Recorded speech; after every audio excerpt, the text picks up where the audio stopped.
like, man, how come nobody told me this, man? Like I was reading it and just feeling like I've been lied to my whole life. Like, all the answers to life questions for me were right there in the Quran. And I just never picked it up and really sat down and read it. And trust me, at that point I was reading a whole lot of stuff, man. I read Message to the Black Man and all the literature from the Nation of Islam. I studied the lessons, the 120, the history of the Father, all the stuff from the Nation, from the 5 percenters and everything. I was reading the stuff New Wabians was putting out. I was reading about Buddhism, Judaism, everything. Jehovah's Witness, the different forms of Christianity, the different denominations or whatever. And I sat down and read that Quran, man, and I said, how come nobody ever told me this, man?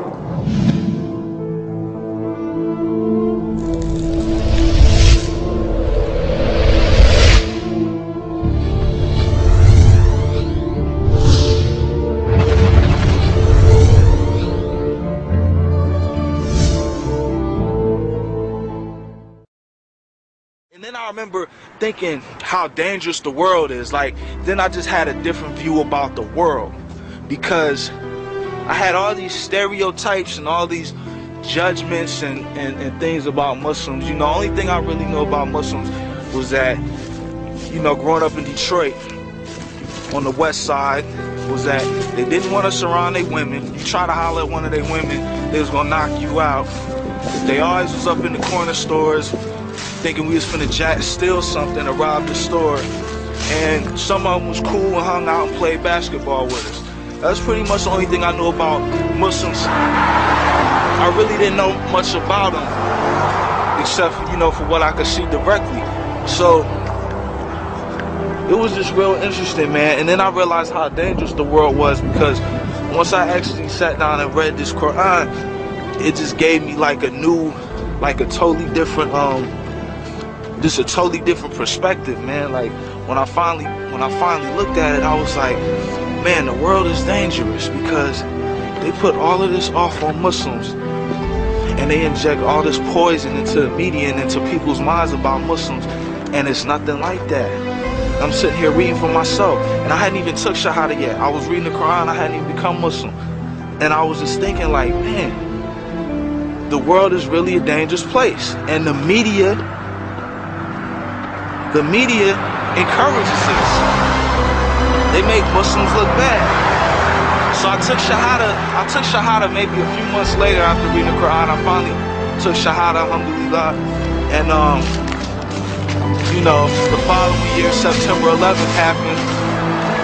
And man, alhamdulillah, man, after that happened, and I seen how ignorant, how the media tries to promote ignorance, and how some people accept it.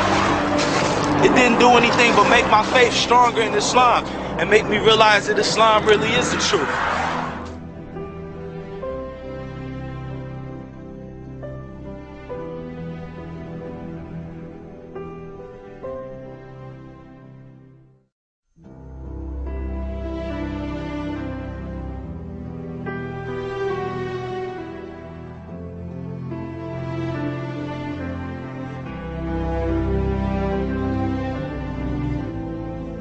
In a verse of the Quran, the fecundating characteristic of the winds and the formation of rain as a result are mentioned.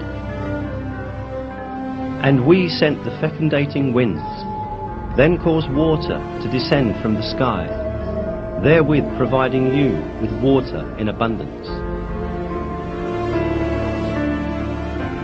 Until the beginning of the 20th century, the only relationship between the wind and the rain that was known was the wind driving clouds.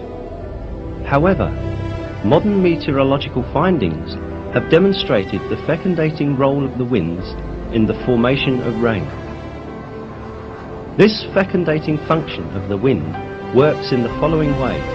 On the surface of oceans and seas, countless air bubbles form because of the foaming action. The moment these bubbles burst, thousands of tiny particles with a diameter 1/100th of a millimeter are thrown into the air. These particles, known as aerosols, mix with dust carried from land by winds and are carried to upper layers of the atmosphere. These particles, carried to higher altitudes by winds, come in contact with water vapour up there. Water vapour condenses around these particles and turns into water droplets. These water droplets first come together and form clouds, and then fall on the earth in the form of rain.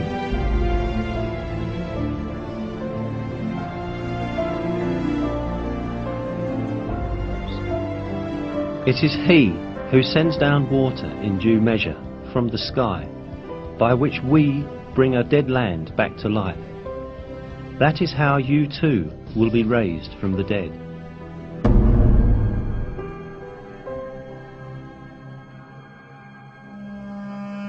This measure in rain has again been discovered by modern research. It is estimated that in 1 second, approximately 16 million tons of water evaporate from the earth. This figure amounts to 513 trillion tons of water in 1 year. This number is equal to the amount of rain that falls on the earth in 1 year. This means that water continuously circulates in a balanced cycle according to a measure.